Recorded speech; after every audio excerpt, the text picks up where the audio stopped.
Jeff Circle, welcome back to Suit Up the Podcast. Ah, Terrence, it's great to be back, man. It's so good to see you. Same, likewise. You are one of those folks that has just been a delight in my life since having you on the show. So thank you very much.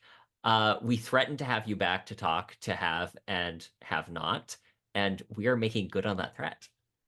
Yes, when we recorded our first episode a couple months ago and it aired, I was so excited because I tell everybody, and I said it then, and I continue to say it. Your podcast is so different than everyone else's, and not that any of the other podcasts are, have class or don't have class, but that's something that you really bring to to to this episode and to your whole platform, Thank and you. I just love that, and not to knock on my generation without disclosing my age, but a lot of podcasters are more my age, and to see your wealth of knowledge with mirrored with your life experiences is so refreshing. I just absolutely love it, and I can't wait to meet in person. Oh my goodness, Jeff, when we meet in person, it's going to be amazing, astonishing. And speaking of Super. class, you look fantastic today. Thank you for suiting up for the show. We suit up. I took off the bow tie. I'm holding it up here. I took off the Evidence bow that the bow tie. tie is One, there. because you never outsuit the host, and you made a good point in our pre-talk. We're doing have and have not, and if I'd have had a Oh captain's my hat goodness, for a that boat, captain's hat. I'd have worn that. There, Yes. there are moments like when you watch, it's like watching Indiana Jones when he has the leather jacket and the fedora. You just want a leather jacket and a Yeah. fedora. Watching Humphrey Hmm. Bogart walk around in Yes. a double-breasted blazer with his captain's hat just jauntily pulled over his head, I'm like, I think I'd look amazing in a captain's hat. Oh, we're gonna tell the fiance that. I'm gonna let her know right now. Oh, That's what you that need coming up for Christmas That's for right. you. She was asking what to get me for Christmas this year. So, and to your credit, so when we did the previous episode, you said that you prefer this movie to Casablanca, and I have to tell you, she agrees with you. We watched both together, Ah! and she was like, I prefer this movie over Casablanca. Of course, I looked at her and went, defend yourself, wench. But Well, you've got a smart woman there, because she picked a classy guy, yes. and she was right about this Humphrey Bogart movie. So, a lot is said about Casablanca. Obviously, one of the highest Hmm. ranked movie on AFI's list. Everyone's heard the classic lines. Everyone can sing the songs, or they've heard the parts of the soundtrack.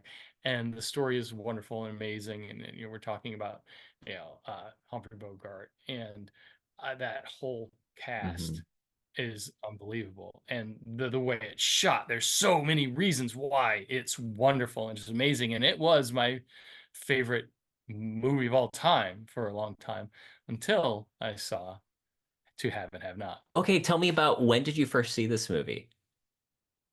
Oh,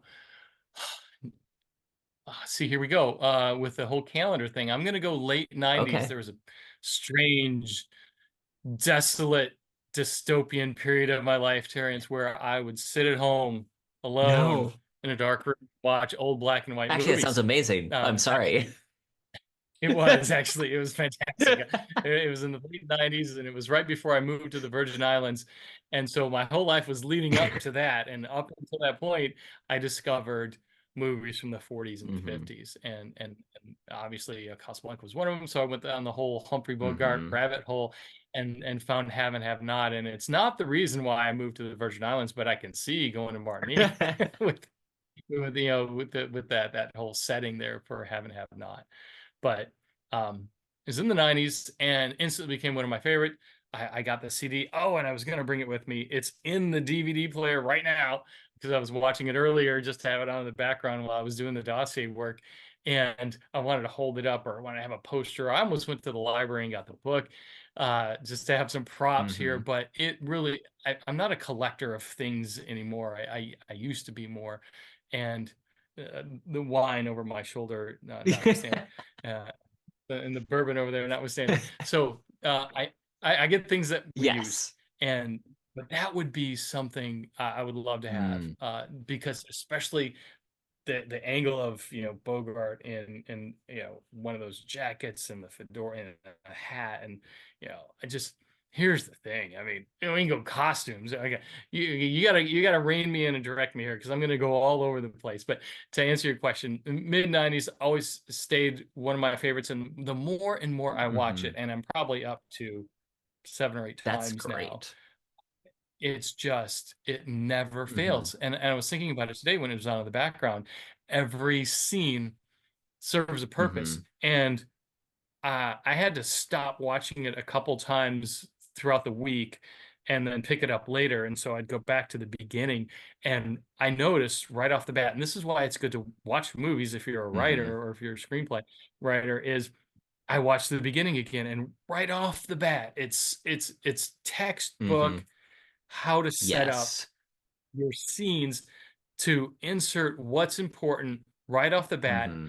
And something that my pal Lee Greenberg said a while ago: everything that you write should do one of three things, and have to remember off the top of my head. Uh, Advance the character, or advance the story. Some way it has to advance the story, define the Hmm. character better, or create Hmm. conflict. Though anything you write has to do one of those three things: develop the character, develop the story, or create conflict. And as I'm going through those first scenes in Have and Have Not, Hmm. there's the, okay, he's a boat captain and he's got this quirky guy with him. Okay, I get it. I Right off the bat, I can see what kind of person he Hmm. is, with how he's the boat captain and how he treats his customer. And then we're in the hotel slash bar, and people start to come and go. And right off the bat, Frenchie, who owns the hotel, wants his help with something. So now all of a sudden, you understand who he is, and now you're understanding that he's being asked to do something, and he immediately doesn't want to do it. Hmm. So within the first 5 minutes of this movie, you're like, I get it. Yep. And then you're instantly into it. You're invested.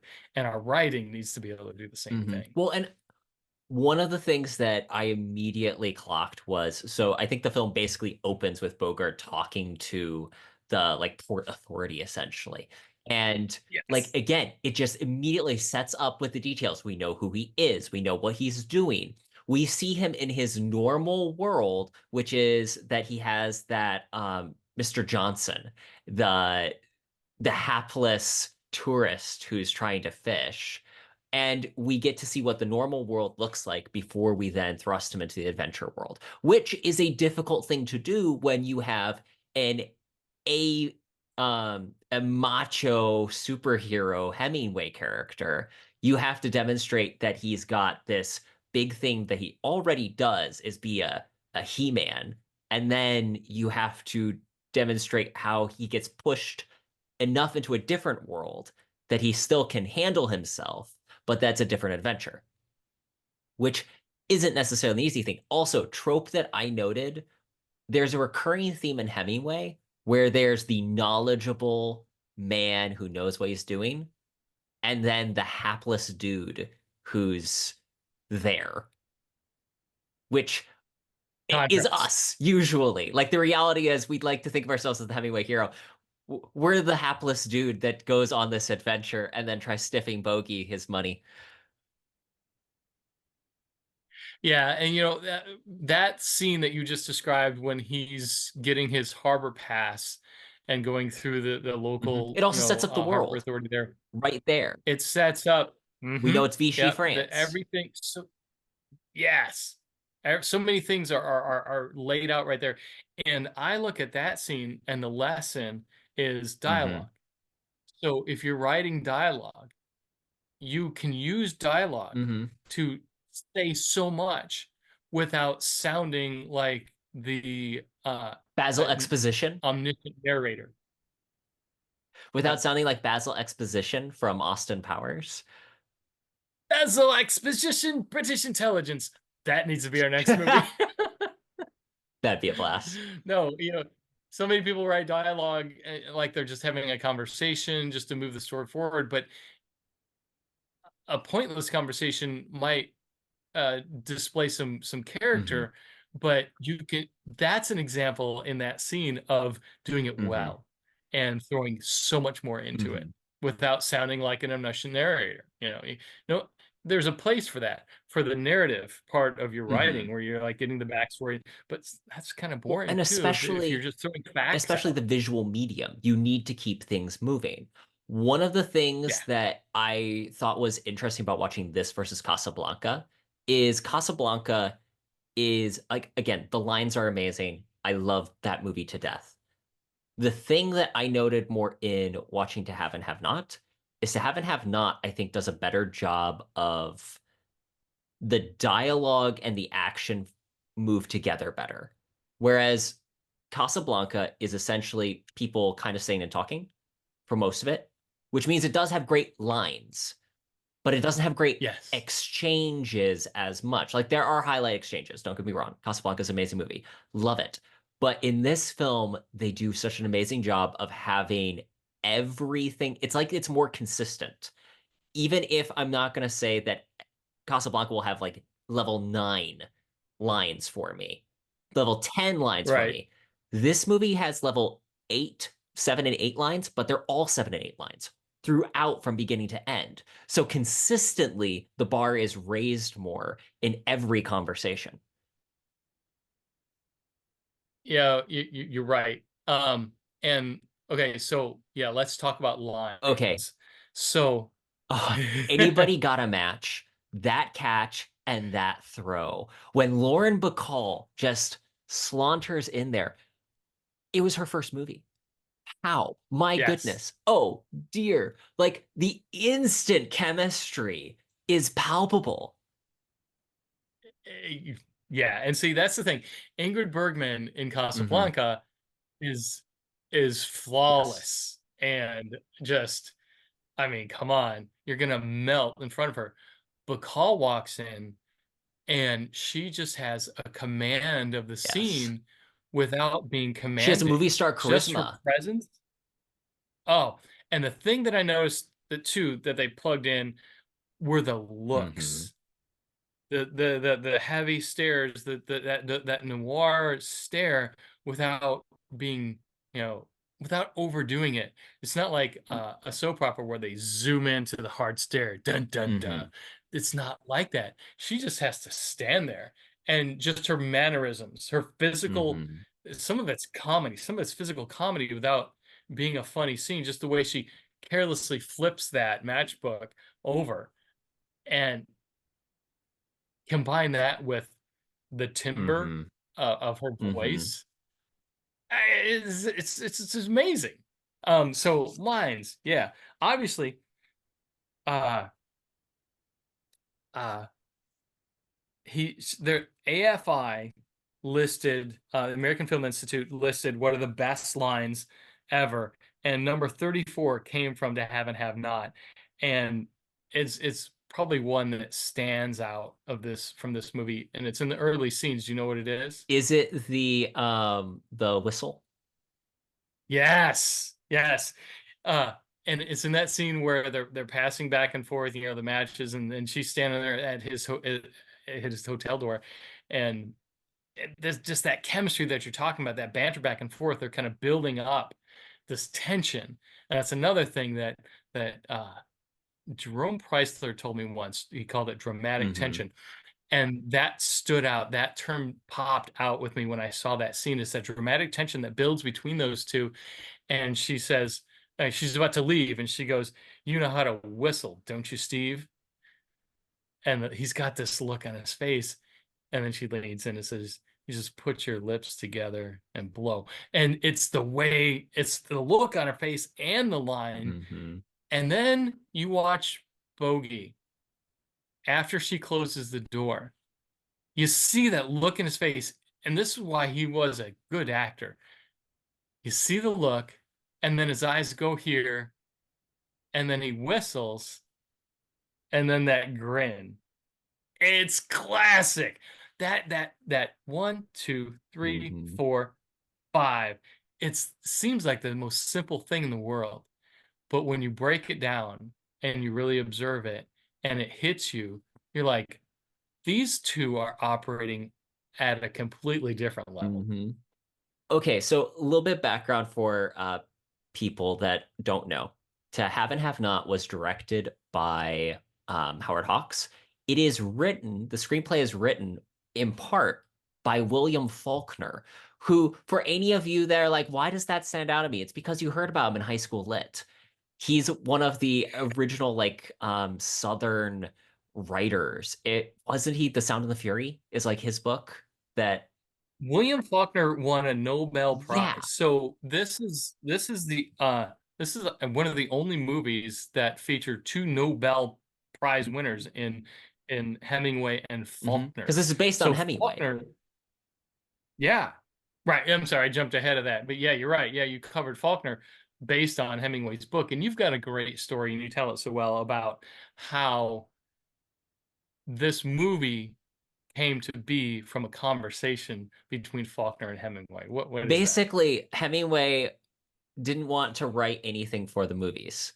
And it was actually between him and Howard Hawks. And Hawks was like, I can take your crappiest book and turn it into an amazing film because I could do that. And he's like, Hemingway's like, I didn't write any crap. And Hawks is like, oh no, To Have and To Have Not is complete and utter rubbish, but I can turn it into an amazing movie. And so that's how this film eventually came to be. And oh my goodness, talk about again just the perfect marriage of elements. We were texting back and forth when we were watching the films that Humphrey Yeah. Bogart as a Hemingway hero is like the marriage of medium and subject, just so Yeah. perfectly because he's an everyman, but he's like the gritty everyman, the everyman who's been hardened, who really doesn't stick his neck out for no one, to borrow a line from Casablanca. And they set up the character well in this film to be he's just doing his thing, he's keeping his head down, he doesn't want to get involved. But again, there were some Right. people when this film came out said, "Oh, it's just a repeat of Casablanca." Well, it's just repeat of themes. And that's the thing. Right. Like Bogart plays well this character that doesn't want to get involved, and, slowly, step by step, he is drawn into something more and bigger.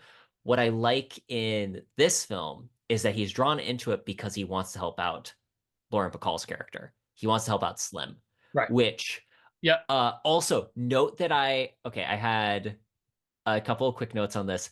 The In the bar, the bartender, the guy who owns the not the bar, the yeah, Frenchie? Frenchie plays the croupier in Casablanca. Casablanca. I was like, Yeah. oh, chef's kiss. So good.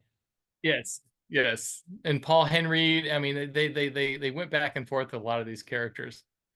But you're right about the whole Bogart being the everyman hero that, is pulled in, and it was the same thing in Key Hmm. Largo. He didn't want to, he's a soldier, he's just there, and he gets drug in. It's like, yeah, the reluctant hero, because there's a difference. A lot of people want to rush right Hmm. into being the hero and everything. We've got, Dwayne Johnson and all these, superheroes and everything, but it's that reluctant hero, because as the viewer Hmm. we see things unfolding, and we're like, oh, he's going to have to do this, and but you get to see his Hmm. struggle, and then you want him to do something, and then when he does, you cheer for him. Well, and on top of it, like the older you get, the more life you have to live, the more you realize just how inconvenient it is to go out of your way for something.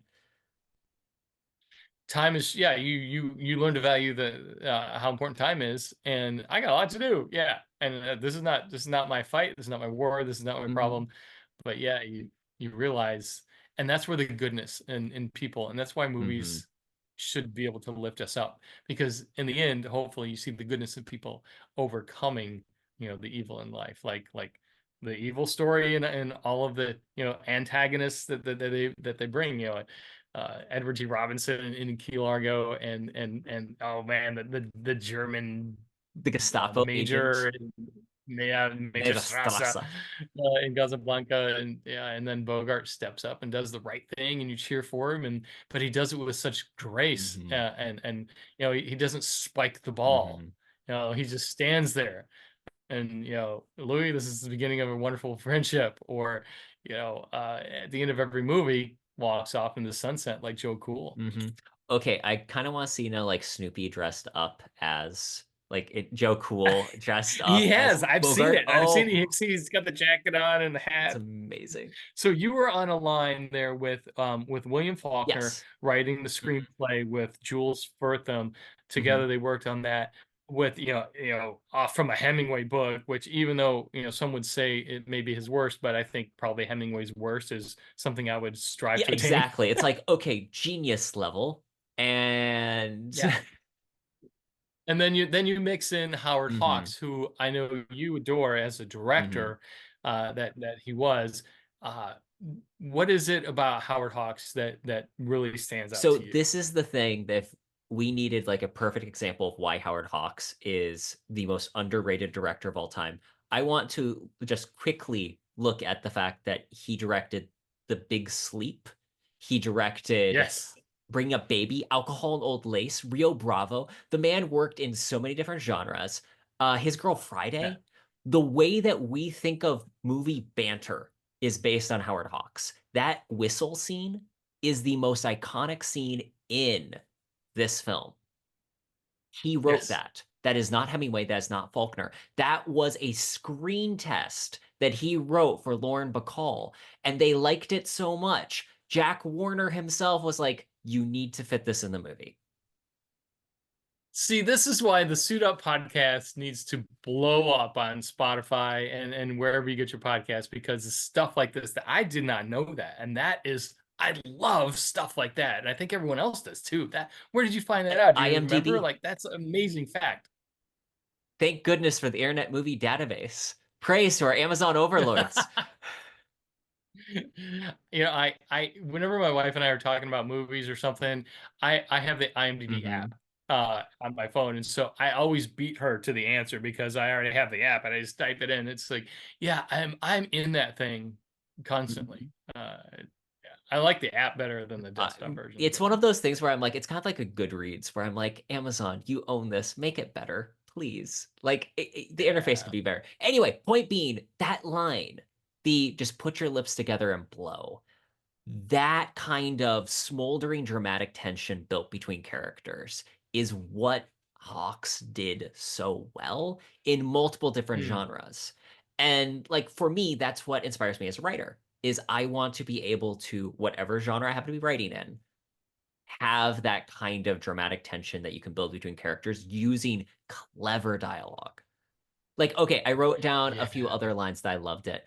Uh, so the Gestapo, after just to kind of accelerate to this part of the plot, when the so Bogart is asked by Frenchie to basically run an errand for the resistance, the Free French. And he's like, no, I don't want to. But the Free French have already shown up. And he's like, it's not safe for them. And sure enough, the Gestapo show up. They show up the place. Johnson, the guy who was supposed to pay Bogart, Yeah. the The fisherman. fisherman, he gets shot before he can sign over the traveler's checks. And Bogart leans over him. He writes, he couldn't write faster than he could duck. Like, just Yeah. such a good line. That is, and I that's at the beginning of the movie, and I just saw it here when I was watching it a couple of hours ago. Um, Oh, and then the Free French are like, we aren't afraid. And Bogart says, but I am. right, Just so yeah. good. Um, so there's a point in the movie when there are Yes, spoilers because this is this movie is 60 years yes. old. So People, if you so haven't watched yeah, it so yet, what are you doing? Watch To Have and Have Not. It's Jeff's favorite movie. So Bogart goes out on his boat with his sidekick buddy, and they go to retrieve this person from another island. That's what the whole movie's about. They've got to go help the Free French. So they grab this guy on the boat, and he doesn't want to cooperate because he doesn't know what's going on, and he doesn't like Bogart right from the beginning. And a patrol boat comes, shots are exchanged. The guy they're there to rescue and bring back to Martinique gets shot, and later on, when Bogart is helping him, Bogart says, "We'd have gotten out of here if you hadn't been so anxious to give up." And that is just when you combined when you combine a line like Hmm. that with a reputation of the French to wave the white flag and give up, that line is so poignant. And I don't know if it was on purpose back then or not, because I mean, the French, helped us Hmm. in the revolution, and but just when he said that, I just cracked up. We'd have gotten out of here sooner if he'd been saying that. So anxious to give up. And And then go ahead. another line that I just really enjoyed is so the Gestapo, when they take Bogart and Slim back and they take away his money, well, they ask, A, it's a great way of also then showing why Slim's there. Tells a little bit of her backstory. But they ask Bogart, what are your sympathies? And he said, minding my own business. Yeah. Yeah, you talk about answering a question without answering a question. Um, and having a background in investigating, doing counterintelligence, Hmm. questioning, and screening and vetting. You watch that scene and how Hmm. evasive Bogart is, and I just love his answers because he's so carefree, Hmm. careless. Uh, he doesn't have any respect for him. Uh, he's just yeah. I The just, other great thing in that you scene is the use of shadow. Like that was one of the things I noticed is that scene in particular when they're in the interrogation room, the shadows are falling over the eyes in just the right ways. There's a purposeful darkness in the scene, which usually isn't conventional. So in films, you usually want to brighten things up so you can see everything that's going on. That's why there's huge lighting. That's why actors are sweating. But in this case, they use a very intentional use of shadow in those scenes and several scenes in the movie. No, you're right, especially because there are a lot of basement scenes where it's naturally darker, but with the shadow right there, that's a direct reflection on Howard Hmm. Hawks, on how he wanted to shoot that scene and how he wanted it directed was, and I've been on movie sets, I've been an extra in film before, and I've been able to see in the background just what the director's doing to make a Hmm. scene, and how it just doesn't happen or isn't just some key grips idea on something. The director made that happen, and it sets apart because that scene is almost a one-off. There's Hmm. another, with those people that they're more questioning, more investigation, but in that room at that time, that's it. And so with the lighting, if you make it a little different than everything else, that makes that scene really stand out even Hmm. more. And it's those subtle uh, direction commands that make that scene stand out. And you're right. I love that when Lauren Bacall gets slapped and Oh, she yeah. doesn't phase her, and Bogart notices that. Hmm. And again, that's another thing that I love. Having been an investigator and a cop, I look at that and I'm like, he noticed that. So many times through life, we fly from one event to the Hmm. next, whether we're at the grocery store, or we're getting gas, or we're cooking dinner, whatever, and we just don't really pick Hmm. up on what happens. With this movie, you've got to do that. Hmm. You can't be the spouse who's on their phone and then asks what happened. Or if it's quiet, doesn't mean nothing's going Hmm. on. In this movie, it's the looks, it's the Hmm. lighting, it's all of those things that communicate so much without saying a word. Hmm. That's amazing. Especially You, when you gotta you have watch. actors on that level. Also, a quick note, just because I'll mention it now since we're talking about the actors. In the opening title credits, they have Walter Brenneman, who plays Eddie, listed above Lauren Bacall. And I'm like, this is the only time that would ever happen. Because Brenneman, fantastic actor, he's a great character actor, but this is Bacall's first movie. She became a star and Yeah, would get top billing on basically anything after this. yeah, yeah. No, that's a really good point because he is fantastic. But yeah, it's her first movie, so yeah, it's weird. Do you think of the mid 40s and the Hmm. male, dominated? Hey, this is what we're doing. But man, she carries this. There's another thing that she does, another line. Hmm. So they're in the basement of the hotel, and Bogart is treating another a guy, the guy who got shot. And this is one of my favorite scenes. Uh, they talk him in again. He's talked into doing something that he doesn't want to do. It's Mm-hmm. like, hey, I helped you guys out, and now you want me to remove a bullet from this guy's shoulder? Mm-hmm. What? So he goes down there, he does it anyways, and he's directing everybody. Bring that light over here. Here, bring this basin over here. Here, take this can. He's oh, it's beautiful the way he just makes all these things happen. He takes And the charge. guy who gets shot, his wife is holding the can of chloroform and a rag, so that if he starts to come Mm-hmm. to, she's supposed to pour some on the rag and put it on his face, so he goes back down under while Bogart's trying to dig this bullet out of his shoulder, and she's reluctant, but she's standing there with it, and uh, he told her to leave at first, and she didn't She's want like, I to can because handle she's all it. tough. I can handle it. She's like, okay, fine, well, we'll put you to And work. she's So he been gives her this can. difficult like the entire time that she's been interacting with Difficult the Bogart. entire time. And that's a really neat. She was actually quite an actress in She her was day. almost Uh, cast in Bacall's role, according to Wikipedia. right. Because I mean, yeah, there's a lot going on there. But the line that Bacall delivers is after during this scene they take he's working on the bullet, and the guy starts to come to, and Bacall tells his wife, hey, get ready with that can. Well, she can't handle it like she thought she Mm-hmm. could. She passes out and she falls on the floor, and Bacall goes to get the can, or she goes to help her, and Bogart's like, forget her, get the can. So we need this. And so they finish up the scene, they get the bullet out, and Bogart goes over and he picks this woman up Mm-hmm. off the floor because she's passed out from all the chloroform. Takes her in the other room, and he's holding her, and she's beautiful. Mm-hmm. And in some ways, I mean, she's Bacall. I mean, yeah, it's 1A, 1B kind Mm-hmm. of thing. And she's gorgeous, and he's looking at her, and there's this moment where he's just looking at her, and it's a close-up scene, and all you hear in the background is Bacall, and she says, what are you trying to guess her weight? And it's this heavy dramatic scene, and you're wondering, you're like, what's Bogart gonna do? And she says, do you want to guess his weight?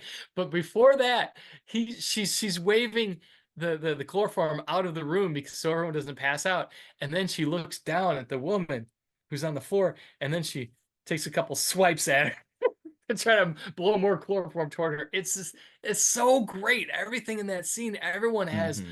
an amazing purpose, but you've got to watch it and see it Mm-hmm. to appreciate it. It's just hilarious. I The love it. layering of each scene with Yes. each character, which there was a can't remember which book on writing it was I read, but basically they used that scene from The Great Gatsby as an example, where it's like four people in the same room and everyone kind of has a different reaction to the light, not the light, the candle on the table. And Yeah. that is an illustration on how every character should have their own thing going on.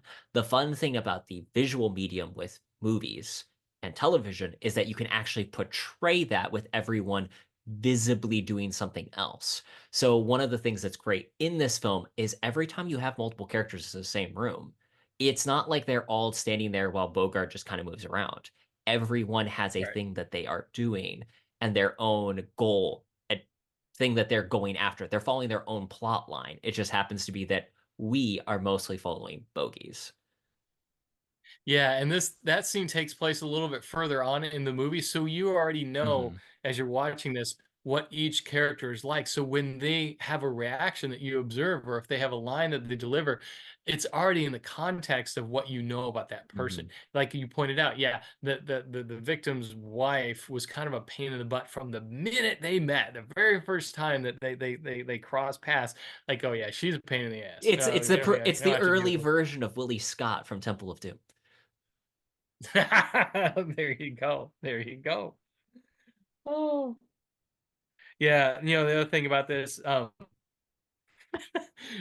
another line Bogey delivers, they're upstairs in the bar. And the great thing about this movie are the support characters Hmm. too, like Frenchie, Walter Brenneman's character, and even the detective, Hmm. but Cricket, the piano Oh player. So they're yes. Hmm. upstairs.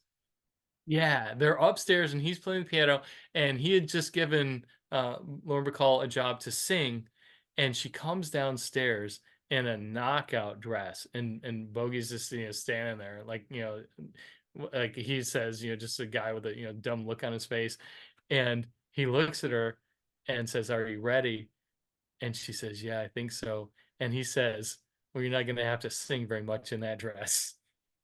Like, then he goes and buys her a drink, Mm-hmm. So, but yeah, Cricket's I so have to good. comment about Cricket because I'm a big James Bond fan, as we all know. That's Hoagie Yes. Carmichael. Hoagie Carmichael is the actor singer who, when Fleming was asked to describe what does Bond look like, and I think he even describes him in Casino Royale as looking a little like Hoagie Carmichael. So it was really fun to be sitting there watching it. I see Hoagie Carmichael's name show up in the credits, and then he shows up on screen. I'm like, I'm poking at Faith. I'm like, that's the guy that Ian Fleming said James Bond was based on. See, again, another prime example of why you should listen to the Pseudo podcast. You're going to only find stuff like that here. I didn't know that, and I'm a Bond nut. And I know who Cricket is. I love his character. I did not know that. That is so Mhm. cool. I love the next level that you go, man. This is What we're fantastic. gonna do is we're gonna go through all of Jeff's appearances on the show. We're just gonna cut all of those things. We're gonna run them as promos for Suit Up the Podcast. Another and the support characters like Hmm. Frenchie. He's got these looks. Well, he doesn't always say stuff. He just kind of like puts his head down and goes. And so at the end, when everyone's victorious and they're saying their goodbyes, Frenchie leans in and Bogey goes, "You're not gonna kiss me, are you, Frenchie?" And he just like puts oh shucks look on his face. Those characters are so good. Mm. uh, so the main thrust at the end of the story is that Bogard has rescued these people. The Gestapo have tried getting Eddie, Walter Brenneman's character, drunk to reveal what happened. Yes. And, they kind of caught sight of his boat, so they figure he's the one that helped these people over. Where are they? Well, the Gestapo are kind of like waiting for him to give them up, but they don't give them up. Well, then Bogart turns the tables on them. And that scene is very intense. So basically, they're all in the room, and he asks Bacall to give him a mat, to give him a cigarette. And she opens the drawer and there's the gun. And they made a big deal There's earlier the because they gun. patted Bogart down looking for a gun. He's like, I Yes. never carry, which is the worst Bogart impression ever. I apologize to any of his estate. Um, he's like, I never carry. So the gun is in the drawer. She opens it, she sees the gun. We as the audience see the gun. And Bogart, he just so casually is like, oh, I need a match, and leans over and shoots the dude through the desk. Yes. Oh my goodness, it's so good. Yeah. And then he brings out the woman from Mhm. the closet. Oh, when they're like No, that okay, when the Gestapo guy first walks in, he's like, I smell perfume. And because yeah. Bacall is up there along with the dude's wife, he's like, step out, Slim. And Bacall makes her appearance, which, by the way, again, we mentioned costumes earlier, just touched on it briefly. Bacall looks like $100,000 every time she's on screen. She's 92 pounds of silk. Just, oh my goodness. Those, like I was Yeah. asking, so Faith is really into costumes and she's a seamstress. So Okay. like she has made stuff like a Victorian riding habit. And I'm like, okay, like that's amazing. What materials do we need to get? Just wow. Yeah. Incredible costuming in this movie, Y- which is perfectly No, vintage because it's that yeah. time, it's at the era, and the reality is all of these actors just wear everything perfectly. And I love the French Gustave the interrogator. He's got a He's beret got a on. beret on. So according to the trivia, because weirdly enough, the Wikipedia article, they actually go through each character. They like have a little trivia on in the Wikipedia article. The one for this guy Yeah. was he's Capitan Renaud, which of course Renaud the I Fox. know. He played Abdul in Casablanca, and Yeah. he was originally going to play a Cuban revolutionary. So in the book, everything's set in Cuba. They didn't want the Right. production code didn't want this to be in Cuba, so they said Vichy French. And Right. basically, Hawks cast him then as the policeman and insisted he gain weight. He was already 300 pounds, and he's Oh, like, I want you to gain more weight. wow. Yeah. That's that's harsh. So there, that's the actor's life.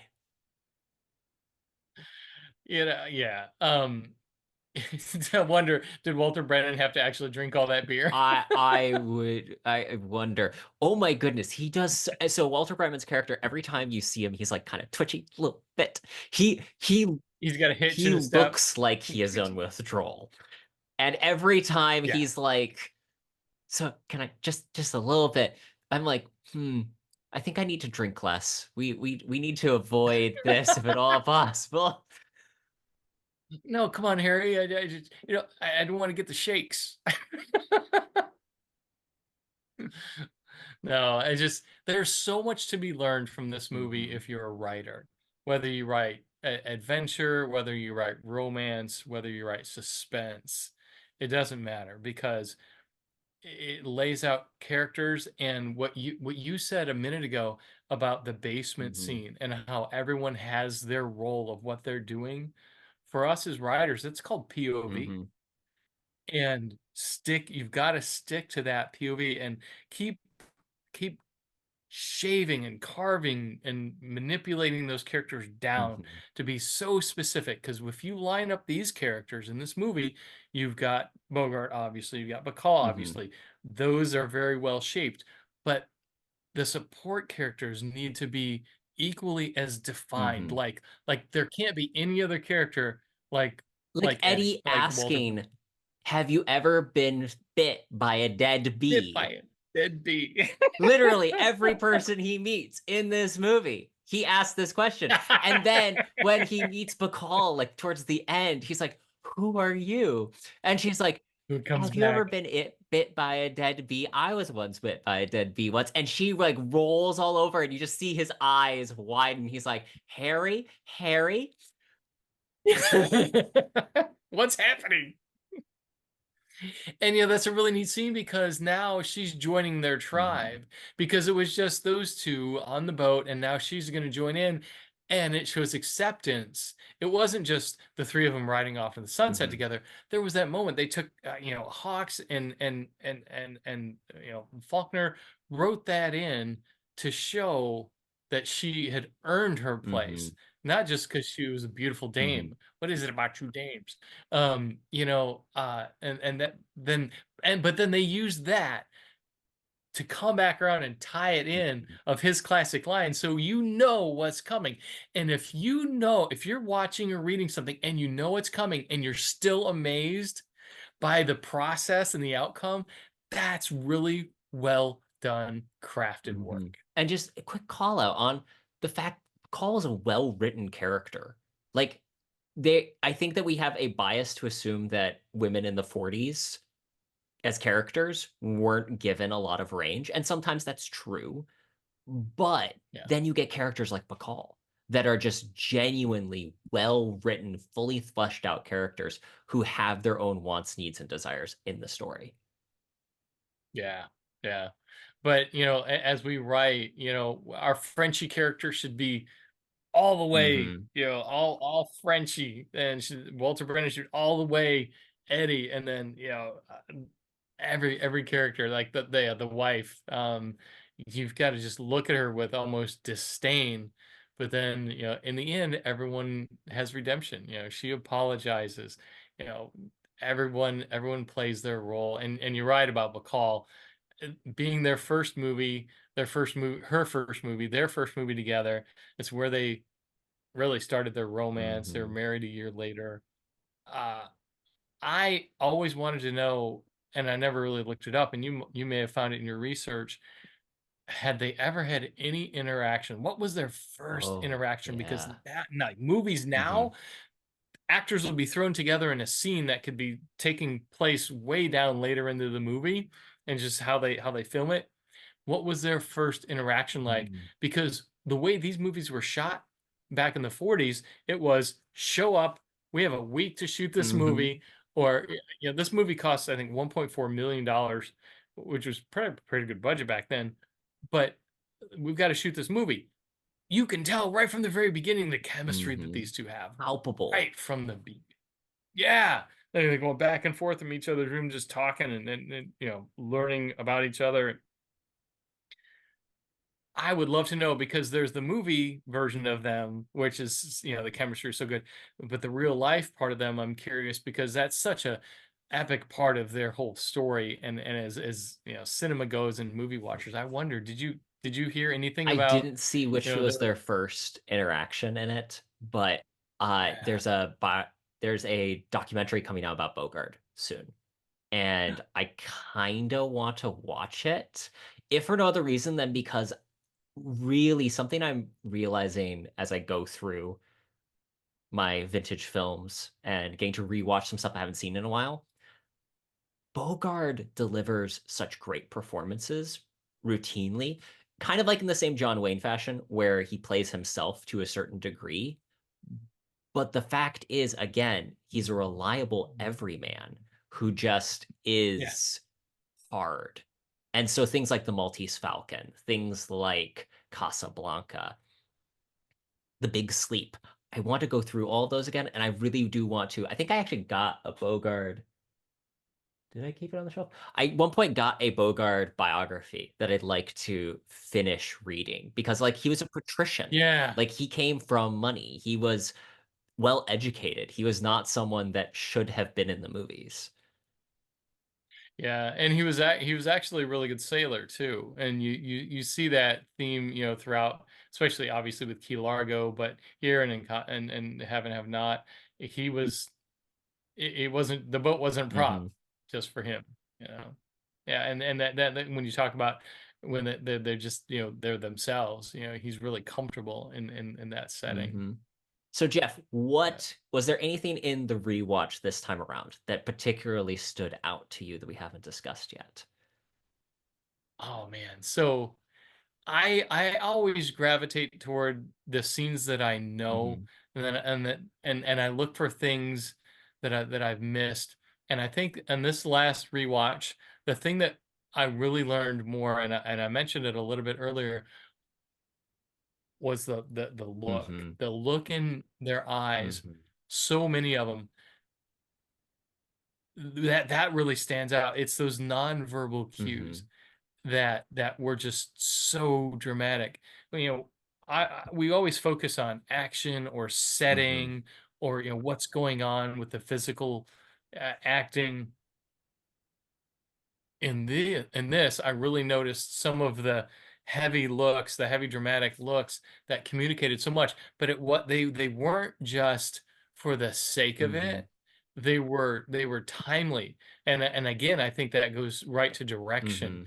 Hmm. It's the actor's job to, interpret the script and act a certain way that they think their character would match up to, but they can't do the same thing every Hmm. time throughout the whole movie. There has got to be the right times for things. And I think there in those favorite scenes that I just love and I know what's coming, I can lay back because I know what's coming and watch something else on the Uh-huh. screen, or like the support characters, or what are they doing, and the looks on their faces.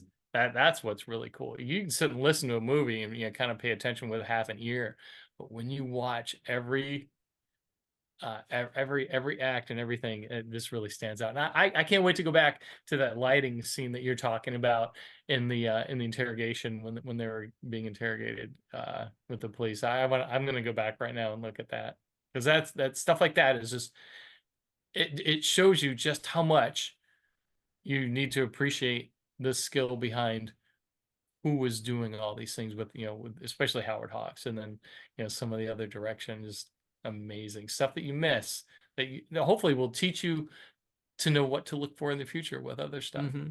I think that that's the thing that I enjoy as I become more of a cinephile, and even with literature, because like you're describing with Yeah. the looks, I feel like that's the thing that is often underutilized in the literary medium is there's so much you can do to bring a reader into it's like doing the literary close-up to a certain extent. It's giving the Yeah. reader the opportunity to how does the eyebrow he raised his eyebrow. Well, that's not super specific, but saying he smirked is common enough. But how do you Yeah. describe properly when the eyes just do that small rotation where they look down Hmm. to the left? Or when the scratch on the edge of his nose that he didn't want to scratch. Like just little things like that that make like you were talking about the interrogation stuff. I remember I loved reading the stuff like on body language as a kid. One of those weird things. Yes. So the when I've written and I try to think how would someone emote this way, I think through, okay, what are the visual cues that you look for when someone shifts uncomfortably? What part of their body are they feeling that response in? And again, it's just these are the things that you can watch on screen and then take back to the page as a writer. Yeah, I'm not a body language expert, but I have studied it quite a bit, and I have a few friends, people that I know who are professionals. And I was on a podcast with a guy who's like ranked number 17 Oh, according to some wow. ranking uh, on body language. Yeah, Shane, I forget off the top of my head, but I purposely do Mm-hmm. that in my writing because of what I know Mm-hmm. about body language. And the tricky thing about it is it's not, well, one size fits Correct. all. Just because I cross my arms in front of you doesn't mean I'm mad at you or I'm trying to Mm-hmm. put up a barrier or protect. That might be my baseline. That might be how I'm Mm-hmm. comfortable. That might be, a lot of things. So, but yeah, I try to build that into my writing Mm-hmm. too. It's a lot of fun actually, and there are a couple books out there. I've got the interview. It's on my website. It's on the front page of my website, and at shameless plug at jeffcircle.com. At the very bottom is that interview I did with a body language expert, and yeah, I you're exactly right, Terrence. With writing those things in, I think some editors might see it as frivolous or those are unnecessary words. But like you said, if you do it Mm-hmm. right, then it can really carry a lot of weight and describe things in a way that your words might not be able to describe it. Mm-hmm. I can't remember what So, the line, who said it, but basically the idea is an actor should be able to convey a line of dialogue with just a look. And I think that that's something that Bogart does oh yeah. exceptionally well in this film. That's something Call does exceptionally well in this movie, and in virtually everything they're in. That's just why they're the best actors. But Jeff, this has been so much fun. What have you got cooking? What's Yes. going on in the world of Jeff's Circle? Oh man, the dossier is going crazy. Going amazing I too. just Thank you. Thank you. We are adding a new editor to the list. Congrats. Yeah, so we've got a new editor dropping next week. We started a podcast with John Mm-hmm. Stamp. So instead of doing my own dossier podcast, because Terrence, I don't know how you do what you do with everything else we got going on, but I didn't start my own, but I joined writer stuff Mm-hmm. with John Stamp, and I'm sorry, it's not as cool as yours, but we're Whose trying. is? And so we've interviewed we've interviewed four people, and we've got every Tuesday we record, so we've got that going on. I'm co-writing a new thriller with a New York Times bestselling author right now. We're 30,000 words in. Congrats. Really excited about that. So, we're getting ready for the holidays, just trying to put it all together. I've got to go out and cut some firewood here to get ready for the winter, and I'm going to the Chicago Writers Conference, the Midwest Mystery Conference Writers. It's in Chicago here at the beginning of November, and then I'm moderating a panel in Carmel, Indiana, with you're gonna love this. I.S. Berry, J.M. Adams, Bruce Borges, Claire Eisenthal, and AJ Chambers. So the writers Wow. of Peacock and the Sparrow, Second Term, The Vicar, The Rising Order. And so that's at the Clay Carmel Library in Carmel, Indiana. I mean, they have like 75 to 100 people show up for their writer panel. So I'm really excited about That's that. awesome. What about what about you? We talked a little earlier. You've got One Man's Treasures One Man's out. What Treasure. else is going on with One you? Man's Treasure is out. We've got this podcast, and we're just cooking up the next thing. If people want to check out the book, and Nice. obviously links in show notes, along with all the stuff that Jeff has got going on. Jeff, thank you again for coming on the podcast. Absolutely had a great time. You were the best. Thank you so much, Terrence.